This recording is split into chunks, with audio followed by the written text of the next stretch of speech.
Dulan 80,000 ka mga deboto midagsa sa Divine Mercy Shrine sa Salvador City atol sa kapistahan niini. Ang detalye sa report ni James Paulo Yap.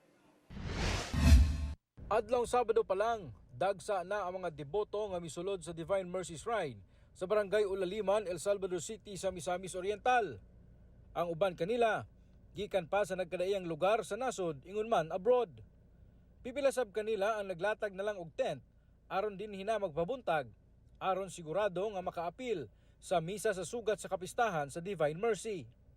Mas nidaghan ang tao pag-abot sa adlong Domingo sa mismong kapistahan sa Divine Mercy. Taas ang linya sa kumpisal. Kaloy sa Ginoo na murak more or less 20-30 ka pare na nag-serve sa sakramento sa kumpisal din sa Divine Mercy siya tungkol sa pista.